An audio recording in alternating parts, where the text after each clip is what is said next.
Folks, how did we get this title? Winners don't do different things, they do things differently. And many times people ask, what do they do differently? One, folks, winners form the habit of doing things that losers don't like to do. And what are the things that losers don't like to do? They're the same things that winners don't like to do either, but they do it anyway. Losers don't like to get up in the morning. Winners don't like to get up in the morning either, but they get up anyway. Folks, losers don't like to work hard. Winners don't like to work hard either, but they work hard anyway. Winners form the habit of doing things that losers don't like to do. Folks, someone asked, are positive thinkers fools? Don't they recognize we all have limitations in life? Folks, don't we all have limitations in life? Yes, no. Folks, the answer to that is winners are not fools. Winners recognize their limitations but focus on their strength. Losers recognize their strength but focus on their weaknesses. Folks, this one sentence is so powerful, it can change anybody's life. Let me repeat. Winners recognize their weaknesses but focus on their strength. And losers recognize their strength but focus on their limitations. They learn to turn a weakness into a strength. I'm going to share with you a prime example. How can a person turn a weakness into a strength, folks? Our greatest weakness can become our greatest strength.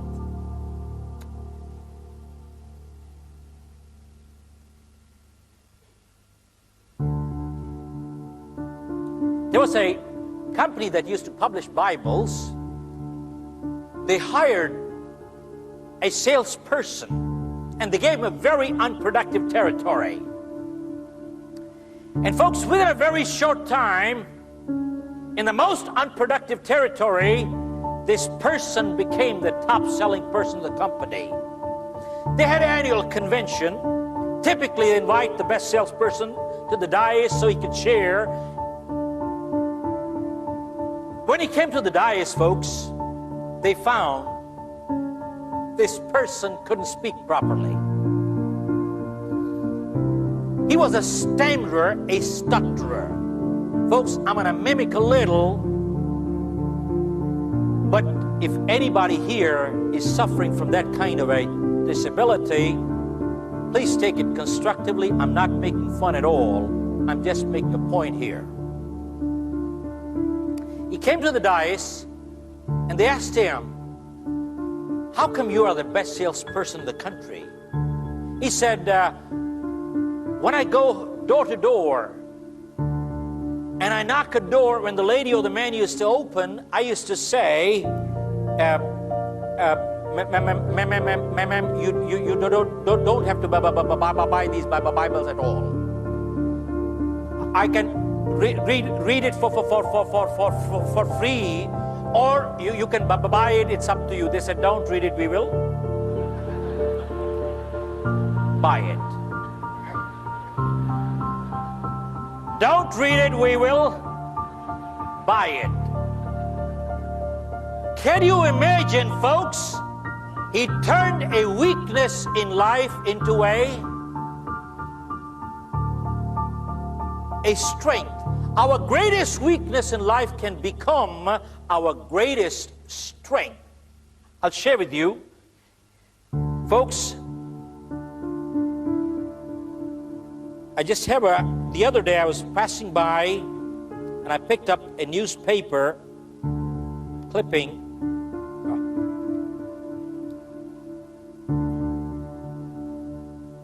Yeah. In the newspaper, this was about a year and a half ago in India. It says Karate Kid KO's handicap in the roundhouse kick. KO's his knocks out.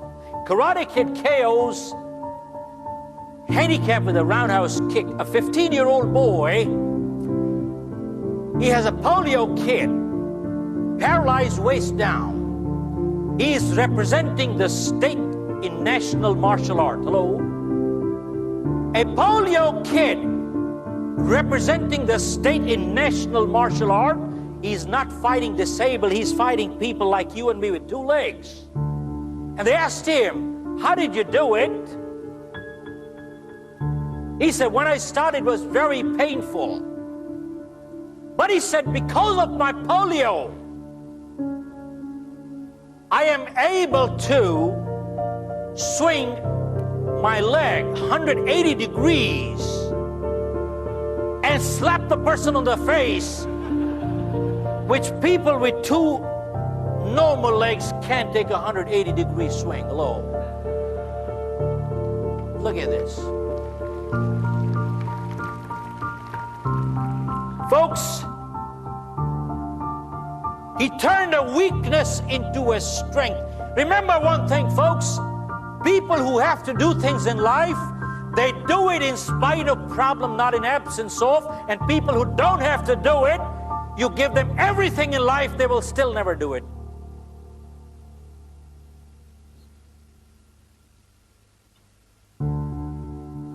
There are many, many examples. How many of you heard a group called MAD in the United States, Mothers Against Drunk Drivers? Anybody heard that group? Yeah, MAD, Mothers Against Drunk Drivers. There was a lady, she had a little girl, a drunk driver killed her. She got so angry that day. And you hear anger is a weakness. She got so angry that day, she said, I'm not going to let this kind of thing happen to another child or their parent. And she formed an organization called MAD, Mothers Against Drunk Drivers, and started a membership drive and went from one town to the other to the other. Today, I believe she's in over 21 countries, and she is changing the laws in the United States Congress. One woman got angry. Hello? One woman got angry, and look what she did. Folks, many times you hear people saying, I'm only one person, what can one person do? Folks, whenever history has been made, always one person did it, masses never did it. And go check all through history. Positive thinkers have always been in minority, but they have always been a one-man army. Always. It is well said. Masses never created history, always one person did it. If you want to be successful in life, just see what the masses are doing. Do the opposite, you'll be successful. Hello. Folks, going against the grain takes a lot of guts and conviction. Hello. Going against the grain takes a lot of guts and conviction. And that is what is called leadership.